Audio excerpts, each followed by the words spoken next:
Bismillahirrahmanirrahim. Assalamu alaikum. Today we are discussing the properties of acids of grade 8 science with PTP syllabus. As we have discussed before, what are the acids and what are the sources of acids. Today we are discussing the properties of acids. First of all, one of the property of acid, as we have discussed before, they have the sour taste. Here we have the activity 6.1 to solve the sour taste of the acids.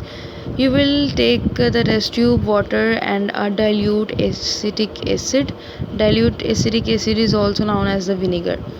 We will take the test tube and half filled it with water, and we will add some drops of vinegar in it, and we will close the test tube and shake it well. Then we will taste the thumb through which we have shaked the test tube. Here we have taken the vinegar because the vinegar is the weak acid, and it will not affect us. Next, the property of acid is that all acids turn blue litmus and methyl orange into red. It means that when we take the blue litmus solution and the methyl orange solution, then it will convert it into the red color.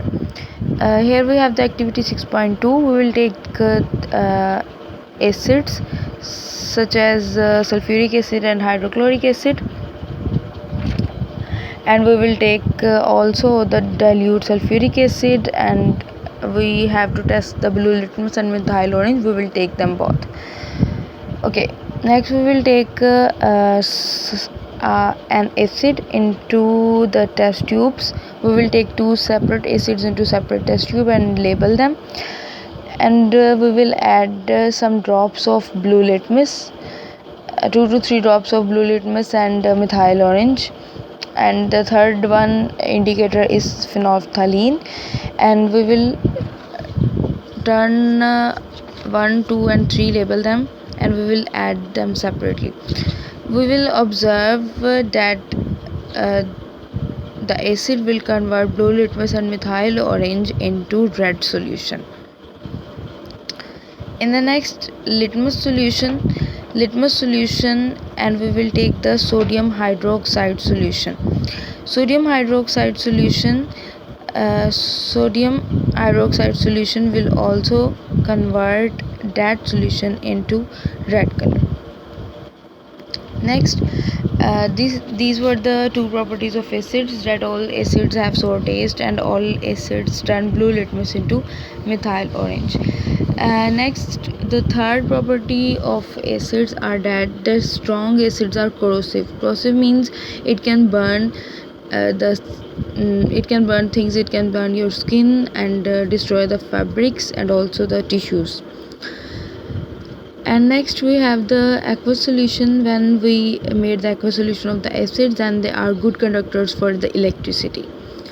And if we will add acids into reactive metals such as magnesium and zinc, then what will be the process? It will evolve hydrogen gas, and this reaction is also used for the identification of the hydrogen gas. Here the magnesium, that is a reactive metal, reacting with the hydrochloric acid, that is a strong acid, and they will reacted magnesium will react with the chlorine and it will form a salt, magnesium chloride, that is a salt. Magnesium chloride is formed and hydrogen gas is released in this reaction. In the next we have the zinc. Zinc is also the reactive metal. Zinc is reacting with the acid, sulfuric acid, and here the zinc will transform sulfate.